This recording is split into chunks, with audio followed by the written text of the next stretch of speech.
Today we are feeling a bit sentimental, so we want to take a look back on games we used to play when we had to stay home from school sick.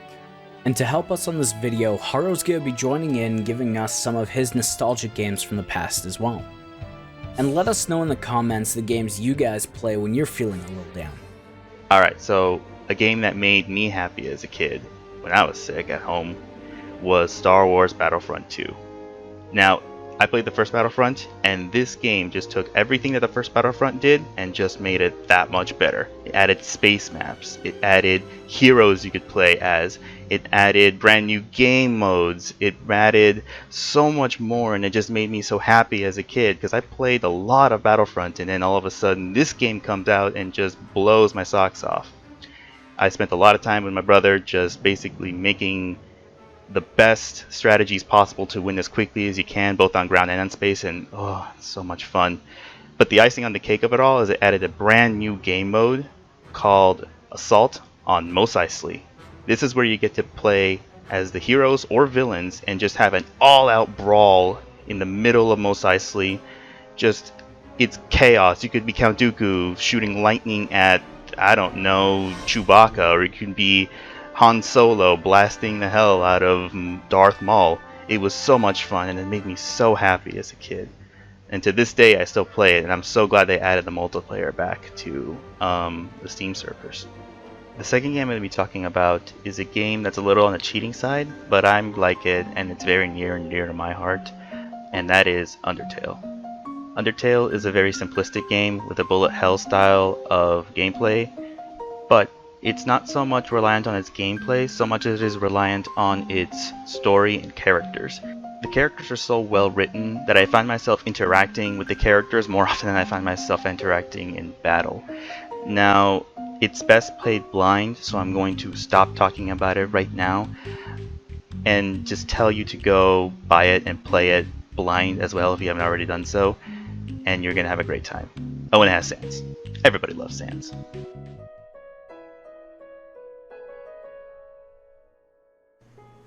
Gather round, children, and let me take you back to a magical time called 1995.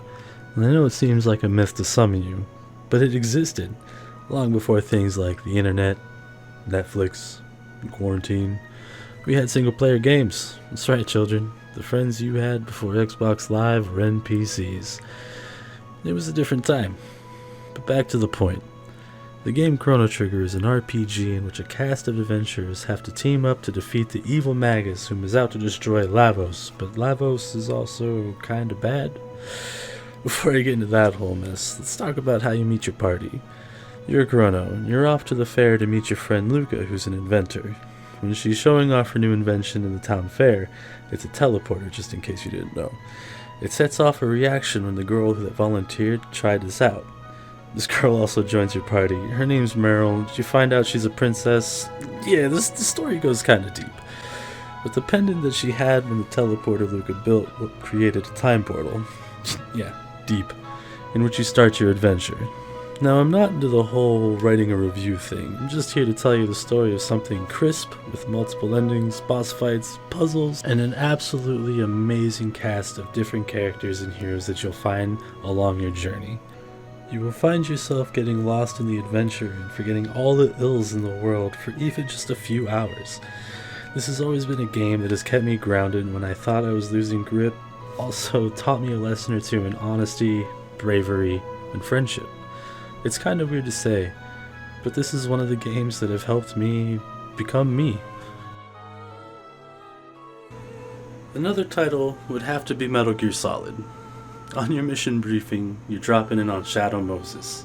You're introduced to Solid Snake, the best espionage stealth ninja man known by man, loved by the ladies. He's one smooth mamma jamma with the moves to save the world. The mission starts out as a reconnaissance mission, but quickly turns into you having to be a one-man army, sneak into a plethora of enemies, fight bosses that have the out-of-this-world powers. Dude, one's in a tank. A fucking tank. He's driving a tank around, shoots at you. But you literally have to, right before you fight him, crawl around because there's claymores set. In this game, to pick up a claymore, you just gotta crawl over it. Okay, you gotta do that. You also have to fight Psycho Mantis, And Psycho Mantis was probably the first boss that I've ever had to fight that like caused me to kind of like panic a little bit. Now, it was kind of weird because in the middle of the fight, like he kind of reads your moves, right? Like he knows exactly what you're gonna do. It just seems impossible. You actually have to put your controller from port 1 into port 2 just so like just so you can fight him. Like it's pretty intense. A lot of things happen. And then near the end, you actually kind of go and you find yourself in this fourth wall breaking moment.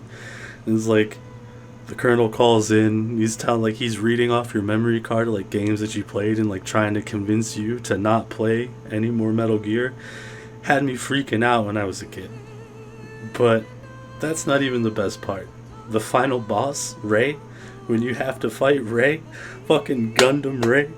Oh, this colossus of a machine is built to take down countries, dude. A massive hunk of metal that is Ray is equipped with nuclear missiles, laser beams, turret machine guns, and just fists, dude. He'll swing at you if he has to.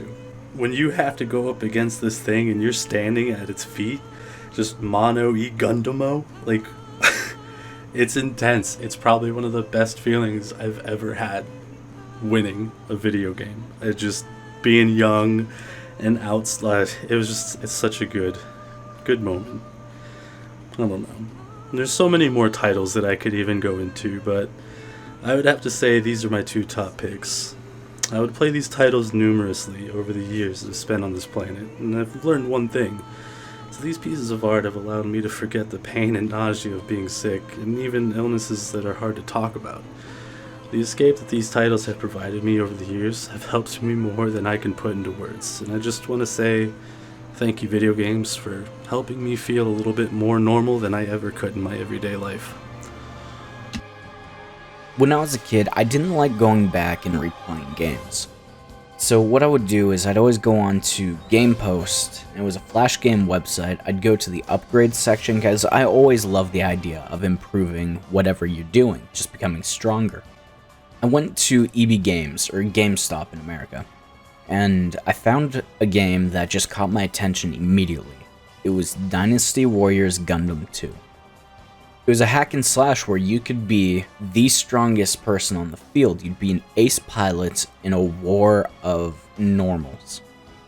And it let me learn the entire Gundam series main lines without having to sit through 300 episodes. So I got really into Gundam as it got rid of all the fillers and just gave me the ability to upgrade my unit and be the ace pilot on the field. The upgrading system was really simple but really nice, where the more units you destroyed, the more part data you would get, and then you'd get upgrades for your arms, your leg, your torso, your head. And if you played one unit, I think it was 20 times on the battlefield, you could then purchase the license for that unit, and then your cast of characters could now use every unit on the battlefield.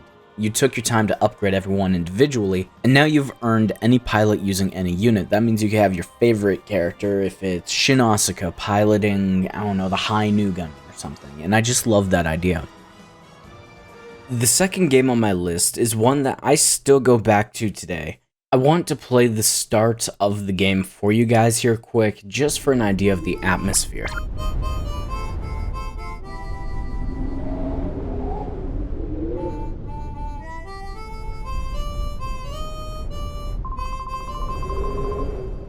You start with an Umbreon and Espeon, which both can only level once you have max friendship with them, which means that you already have a team you've spent time with. There's someone close to you. Starting out showing that you're alone, but you still have two partners that will always be by your side gives a really strong incentive to see how far you can go when you start out on the run. On TV screen inside the train, it shows reports of what you did, which already gives you a reason to be running. With a strong start and good music, I still go back to it, and it is one of my favorite games in the franchise, and I want to do a playthrough for you guys one day if you'd be interested. The locations in my mind are also some of the most unique, as they actually play alongside each other, and I always found myself just roaming, trying to talk to everyone just to learn more about the places we went. There were a few other games as well that I want to put on this list, but we each get our parts. The others I want to mention is Harvest Moon, Another Wonderful Life, and Billy Hatcher and the Giant Egg. So, as you know, I am a female, meaning I did not grow up playing the same games that everyone else in the Meisters did. So today I'm going to be talking about Barbie. The two games that I probably played the most when I was younger was Barbie's Horse Adventure and this Barbie makeup game, both of which were on CDs, like CD-ROMs. That's how old we're talking. Not that I'm old. I'm only 21. Barbie's Horse Adventure, basically, you play as Barbie, and going into the game, your best friend Teresa is getting ready to enter into the horse competition, or the horse show. But her horse gets stolen. Her horse gets stolen because somebody's afraid that her horse is going to be their horse and they want to win.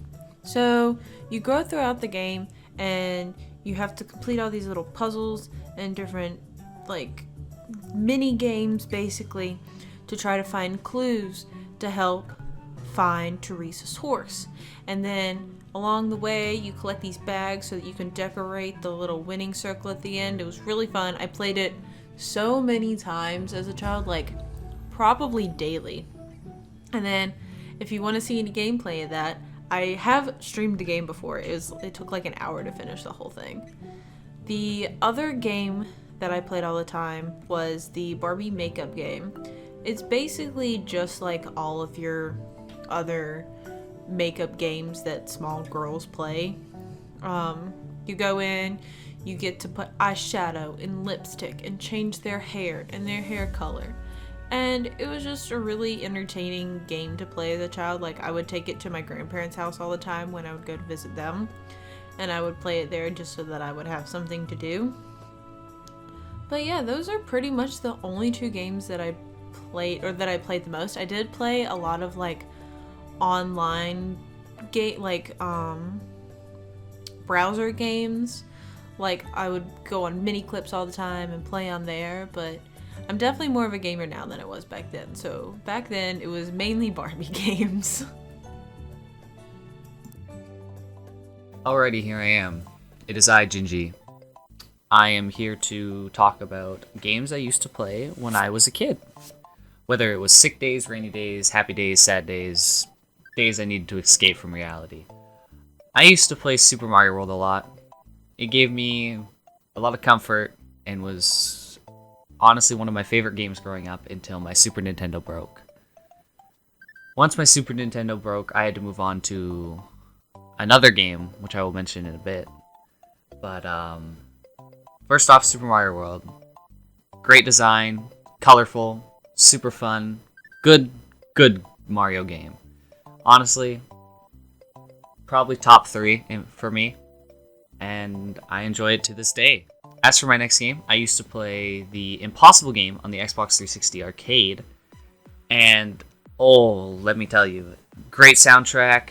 I like the fact that you could use checkpoints, but I was an achievement person, so I had to beat it without checkpoints. But as rage-inducing as it was, and as much as the music was super catchy, and it would get me kind of annoyed that the music would just cut out when I died, hours of fun.